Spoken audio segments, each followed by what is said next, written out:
What if Gon had a different Nen affinity? Seems like a simple change, but remember that our Gon is a very simple boy. So simple changes are going to have radically character altering effects. Think of Gon as he is, a natural enhancer. So his immediate thought to that is, look, I'm going to use my power to punch things like really hard. Whereas as a transmuter or emitter, Gon wouldn't be able to fall back on this option. Then as a conjurer or a manipulator, Gon would go down some incredibly different roads, especially as a manipulator, we'll cover this in a bit, but being a natural manipulator is Gon's darkest possible outcome. And then as a specialist, Gon's full potential would be unleashed. But before we start, there are 4 very important things to know about Gon. One is that again, Gon is a simple boy with simple needs. And in terms of Nen, that makes him much easier to predict than someone like, say, Kurapika, who has complex needs and even more complex solutions to said complex needs. And this makes sense because realistically, Gon is an 11 to 12-year-old boy, one of the more realistic portrayals of a child this age in shonen manga. So his solutions are going to be limited, which is great for us because it limits our wild speculation. In fact, Gon himself within the series provides a straightforward answer to 3 out of the 5 of our Nen affinities. The second thing to keep in mind is that no matter what affinity he is, Gon will always prefer to be a close-range fighter. That's just who and what he is. So becoming a conjurer isn't all of a sudden going to transform Gon into some sort of tricksy high IQ Nen player. The third thing is his established skill set. Gon is a hunter in the classic sense of the word. He has an affinity for nature and animals. And even as a pre-Nen human, he had heightened senses. Vision, hearing, smell, and even taste. Taste trained to the point where he can taste tasteless substances like Tonpa's laxative. And weirdly enough, he also has some poison resistance, implying that he has somehow tuned his body to poisons. This is important because Nen abilities are built on the foundation of our experience, but also they're built on desire. And so the final thing to highlight is Gon's desire, which is simply to find Jing. So no matter what the affinity, we are looking for abilities that satisfy these factors. And ideally, we want something that satisfies all of them. So with that, let's leap into an alternate world where Gon is a transmuter. So as a reminder, transmuter is giving aura the properties of other matter. This can be something tangible and solid like Hisoka's bungee gum, or pure, more intangible elements like Killua's electricity. And this one is super easy. We have a very clear idea of what Gon would have lent towards if he was a transmuter. Because the scissors aspect of Jujunken is pure transmutation. Gon basically created a slender blade of aura, giving it the properties of sharp, very sharp, so sharp that it cut through the chimera ants. And I think that Gon invests heavily into this, but also still retains rock as an optional, albeit less effective attack. He would essentially become a Nen swordsman, and I think this makes some sense given Gon's experience. After facing Hisoka's bungee gum, Gon may believe that blades are the best possible counter to the gum, considering that he plans on facing and defeating Hisoka in the future. And just as rock evolves, scissors would also be enhanced over time, giving them a greater length, greater range, greater cut power depending on the aura invested into them, and he may even become a dual wielder. It's worth noting that the weakness of scissors is currently that Gon would need to keep the aura active, whereas with rock you just conjure and punch. Actually, I suppose Gon would probably use scissors in a similar way. He's not whipping out the blades for an extended clash. It's more for a classic Nen samurai one-strike victory. Honestly though, Gon may have had a much easier time in the series as a natural transmuter. It probably would have offered better matchups against certain opponents like Genthru. For example, in that case he might not have lost his arm, because it gives Gon the ability to fight at close range but without putting his body so much on the line. And it's also possible that Gon may prefer another type of weapon property to transmute aura into. Perhaps something blunt, pokey, or even spiky, which I guess is also pokey, but I guess it can also be blunt. A mace is like blunt and pokey. Doesn't matter. To his other neighboring affinity, Emitter Gon becomes a very different beast. Emission is the practice of separating raw aura from the user's body, and Gon does have one attack that uses this. Rock and scissors both remain heavily Ngonned, but paper is Gon's first dive into emission, and I honestly don't think that this pool goes too much deeper than that. Remember, simple boy, he's gonna go for the pew-pews. The way I picture Gon as a natural emitter is sort of like Razor, just without the complex Greed Island mechanics in the 14 Devils, which actually makes Gon a bit more terrifying because his full force would be going into the Ki Blasts. With that said, emission is a really bad affinity for Gon in particular, or at least with how Gon would make use of it. And to explain why, we need to cut to some maths. Knuckle gave some pretty devastating stats when he stated that even though Gon invested 4,000 units of aura into the attack, paper only held 500 units worth of output. This is due to the cut that Gon takes by using emission in the first place, and also the secondary cut that comes with separating aura from a body, because that's an unfortunate reality. Emission in general is just a painful affinity, because even natural emitters lose output simply through the practice of separating their aura from their bodies, which is why no natural emitters deep dive 100% into this affinity like like we see with literally every other affinity. Most of the series emitters find themselves splashing in dual affinities, or have to set conditions to multiply the emissive powers, and even then, almost none of them use straight up throw ball Nen attacks. Think of characters like Melody, who emit aura through music, or even the more recent Lynchful Boko, who emits aura to make people tell the truth. Very specific conditions for very specific outcomes. And there are cases of emission being used for straightforward combat, but it really is only top tier users like Razor or Silver Zoldyck who emit these pure bursts of destructive aura. And I will say the one advantage Gon does have here is his natural aura talent. He definitely has the output to do this if he wants. And as he grows, this would only become more and more dangerous. But it's a big handicap in the early days, much more so than enhancement or transmutation. If you were playing Hunter x Hunter on hardcore mode, emission is probably the affinity you'd want to start with. And it's a particularly bad one for Gon because it just doesn't operate well on the principle of simplicity. Essentially, Gon is going to have a much harder time in the series than if he was an enhancer or a transmuter. He won't progress as quickly as he did, and he may be very ill-equipped to handle lots of fights, especially towards the Chimera Ant end of things. But now is where things get very interesting. If Gon were a natural conjurer, then he would have to rethink his entire Nen strategy, because this takes him far, far away from the comfort of enhancement. Conjuration is of course morphing aura into tangible objects, generally utilized by highly intelligent strategists like Kurapika or Henry, the latter of whom fights with conjured pigeon objects, which is it's pretty fun. But conjuration is also used by Cheetu, so the affinity isn't exclusive to the sharpest of minds. And I think that Gon has another very clear path here, because no, he never ventured into conjuration in the actual series, but he is no stranger to objects. And so I feel like the obvious answer is that Gon is going to conjure a fishing rod. And just as a note, in the anime, Gon never took his fishing rod to Greed Island. However, in the manga, he did indeed take it, but gave it away to one of the NPCs, and that was the last time we saw it. So I guess the anime just figured, he's not going to use it, so let's just not include it. But as underwhelming as a conjured fishing rod sounds, it does satisfy Gon's main criteria, one being his natural skill set. All the way up until Greed Island, Gon used his rod as a weapon, surprisingly effective as well. For example, it was only thanks to the fishing rod that Gon was able to beat Guido at Heaven's Arena, and it's a tool he's intimately familiar with. It gives Gon a lot of strategic variance that he sort of lost once he gave the rod away, but it also allows him options in simplistic combat. There are several cases where Gon uses the rod as a basic club to just thwack people. Both he and the rod had the power to injure magical beasts, and this was before Nen, so it was a very strong rod. So post Nen, what Conjurer Gon does is what all good Pokemon players do and trade their old rod for a super rod. When it comes to conjuration, the most difficult part is constructing a mental image detailed enough to bring into existence. But again, a fishing rod is basically an extension of Gon's body. He knows it intimately. It is the first and by far most useful object that would come to mind. Heavily enhanced, of course, much stronger than your average rod. And for classic hunter purposes, it might come with some added utility, like making any bait on the end of it more enticing. And if Gon wanted to get real tricky, he could even start coating the line of the rod in een, thus making it invisible, sort of like how Kurapika conceals his chains. You know, I really haven't given Gon's intelligence enough credit in this video, but this sort of thing is his natural element. The fishing rod is a tool of the wild, and so it gives Gon access to more instinctual options. Having a conjured rod at his disposal turns every fight into a hunt. That is Gon's territory, and I would genuinely love to see him as a conjurer. Manipulator Gon, however, I'm not quite so sure I would want to see. Although I will say that it's a surprisingly solid category for Gon, especially in the early days, because Gon has always possessed this intrinsic ability to earn people's trust with great ease. And we've seen examples in the series of this being accomplished by others with the use of Nen. For example, Prince Saleh Saleh's Nen Beast. This was direct manipulation. You inhale the smoke and then become infected with favorable thoughts for Mr. Saleh Saleh.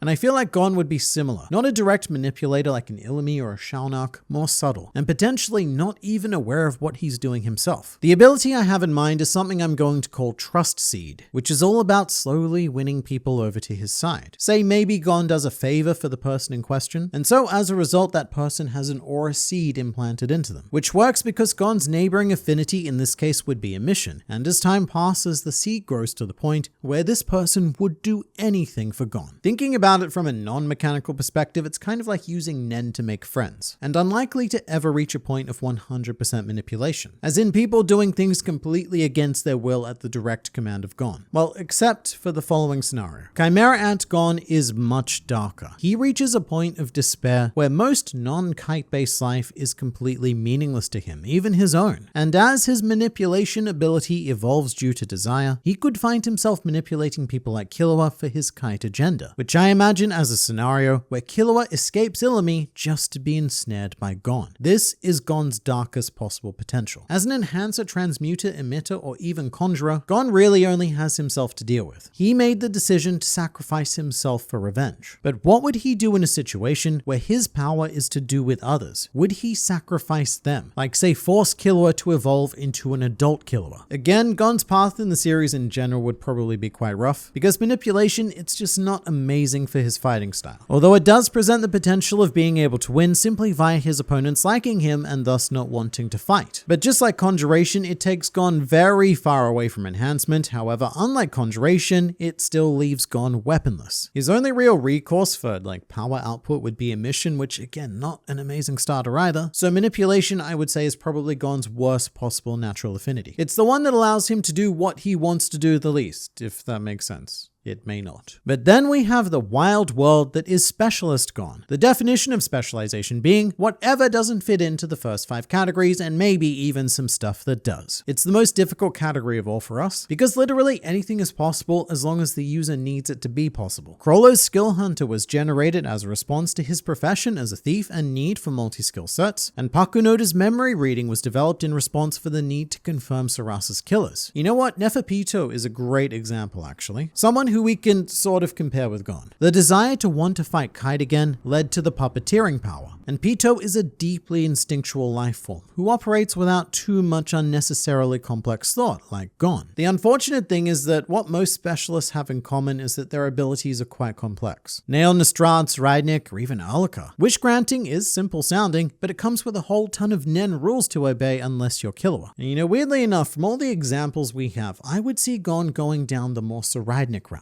Not with all the crazy future stuff, but because Srydnik is the only specialist whose ability focuses on his environment, which is very natural for Gon to be doing, to perhaps heighten his awareness of everything around him. So we'll call this ability Hunting Grounds, and maybe it allows Gon to perceive time passing more slowly so that he can take in more of his environment, or even something like enhancing his senses, perhaps even affecting the environment itself to produce more of what gives Gon information, whether that's sight, smell, or sound, but all within a special zone. So whatever the case, Hunting Grounds gives Gon a sixth sense of whoever or whatever steps into it, like a very specialized N. Although Gon could also use his specialization to develop any of the abilities we've discussed so far. Would that be a good use of specialization? No. Would it be simple though? Yes. But let me know in the comments, what do you think Gon's Nen ability would be if he had a different natural affinity?